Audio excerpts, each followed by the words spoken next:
എന്നാ പരിപാടി? ഞാൻ ഇച്ചിരി ബീഫ് വാങ്ങിച്ചായിരുന്നു. ഞായറാഴ്ച ഇച്ചിരി ബീഫ് ഇല്ലെങ്കിൽ നമുക്ക് ഭയങ്കര സങ്കടമല്ലേ.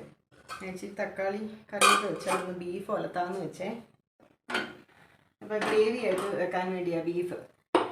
പിന്നെ കപ്പ ചെണ്ട മുറിയൻ പുഴുങ്ങുകയും ചെയ്യാമല്ലോ. അപ്പം കപ്പ പുഴുങ്ങിയതും ബീഫ് ഒലത്തിയതും നല്ല കോമ്പിനേഷൻ. ഞാൻ കുക്കറിലാണ് ഇന്ന് ബീഫ് കറി വെക്കുന്നത്. അപ്പം എണ്ണ ഒഴിച്ചിട്ടുണ്ട്. അപ്പോൾ എണ്ണ ചൂടായി കഴിഞ്ഞപ്പോഴത്തേക്ക് ഞാനൊരു 2 പട്ടയും 2 ഗ്രാമ്പും ഒക്കെ ചേർക്കുകയാണ്. അതൊന്ന് ചൂടായി വരുമ്പോഴത്തേക്ക് നമുക്ക് സബോള, ആദ്യമേ ഞാൻ സബോളയാണ് ചേർക്കുന്നത്. സബോളയും തക്കാളിയും പിന്നെ ഒരു 2 പച്ചമുളകും കൂടെ അരിഞ്ഞ് വെച്ചിട്ടുണ്ട്. പിന്നെ ഇഞ്ചിയും വെളുത്തുള്ളിയും കൂടെ ഞാൻ ചതച്ച് വെച്ചിട്ടുണ്ട്. അതും കൂടെ ചേർക്കാം. അപ്പം എണ്ണ ചൂടായി. ഞാൻ പട്ടയും ഗ്രാമ്പും ഒക്കെ ഇട്ടായിരുന്നു.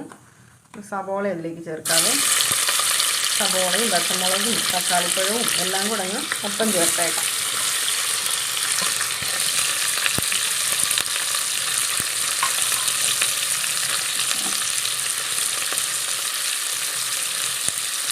ഇതിലേക്ക് തന്നെ ഇഞ്ചിയും വെളുത്തുള്ളിയും കൂടെ അരിഞ്ഞ് വെച്ചതും കൂടെ ചേർക്കുവാണേ.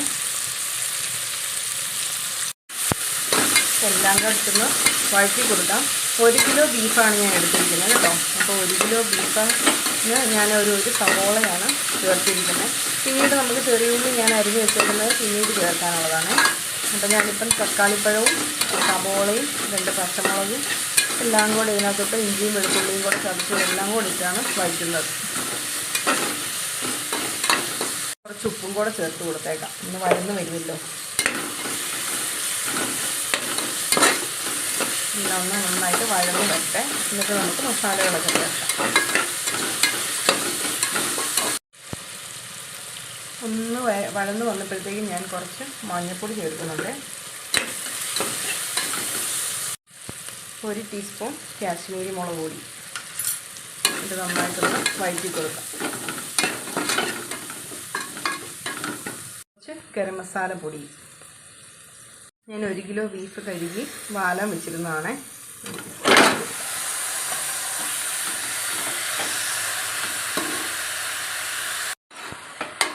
എല്ലാം കൂടെ ചേർത്തൊന്ന് നന്നായിട്ട് മിക്സ് ചെയ്ത്, അപ്പം നമുക്ക് ഇച്ചിരി ഗ്രേവി ആയിട്ടല്ലേ വെക്കുന്നത്, എനിക്ക് ഇച്ചിരി വെള്ളം ചേർത്ത് കൊടുക്കാതെ എന്നിട്ടൊരു 7 വിസിൽ. ഞാൻ കുറച്ച് ഉപ്പേ സബോള ഒന്ന് വഴന്ന് വരാൻ വേണ്ടി മാത്രമേ ഞാൻ ഉപ്പ് ചേർത്തിട്ടുള്ളായിരുന്നു. അപ്പം നമുക്ക് കുറച്ച് ഉപ്പും കൂടെ ചേർത്ത് കൊടുക്കാം. ഞാൻ കുറച്ച് ഉപ്പും കൂടെ ചേർത്ത് കൊടുത്തിട്ടുണ്ട്.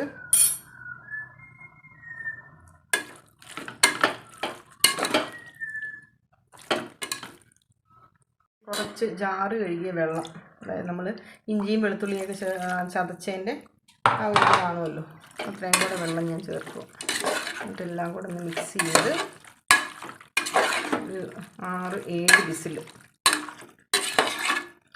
ഞാൻ ഇതിനകത്ത് കരളും കൂടെയാണ് മേടിച്ചത് കേട്ടോ. കരളും കൂടെ ചേർത്തിട്ടാണ് 1 കിലോ മേടിച്ചത്. കുറച്ച് കരൾ, എനിക്ക് ഇച്ചിരി കരൾ എനിക്കിഷ്ടമാണ്. ഞാൻ എല്ലാം ഒന്ന് ഇളക്കി കുറച്ച് വെള്ളം കൂടെ ചേർത്തിട്ടുണ്ടായിരുന്നു. നമുക്കൊന്ന് അടപ്പിട്ട് നമുക്ക് 7 വിസിൽ കൊടുക്കും. 7 വിസിലിൽ നമ്മുടെ ബീഫ് വെന്ത് വന്നിട്ടുണ്ടായിരുന്നു. അപ്പം നമുക്കെല്ലാം കൂട്ടി ചേർത്ത് ഗ്രേവി ആയിട്ട് എടുക്കണ്ടേ. അതിന് വേണ്ടിയിട്ട് ഞാൻ ചീനച്ചട്ടി അടുപ്പിലേക്ക് വെച്ച് വെളിച്ചെണ്ണ ഒഴിച്ച് കടുക് ഇട്ട് പൊട്ടിച്ചു. തേങ്ങാക്കൊത്തും 2 വറ്റൽമുളകും കൂടി ഇട്ട് ഒന്ന് മൂപ്പിച്ചതിന് ശേഷം ഞാനിവിടെ എടുത്തിരിക്കുന്നത് ചെറിയുള്ളിയാണ്. അപ്പം ചെറിയുള്ളി ചേർക്കുന്നതായിരിക്കും കൂടുതൽ ടേസ്റ്റ് കിട്ടുന്നത്. ചെറിയുള്ളി ചേർത്ത് ഒന്ന് വഴന്ന് വന്നപ്പോഴത്തേക്ക് 2 ടീസ്പൂൺ മുളക് പൊടിയും 1 ടീസ്പൂൺ മല്ലിപ്പൊടിയും 1/2 ടീസ്പൂൺ ഗരം മസാലയും കൂടെ ചേർത്ത് ഒന്ന് പച്ചമണം മാറുന്നത് വരെ ഒന്ന് മൂപ്പിച്ചെടുക്കുക.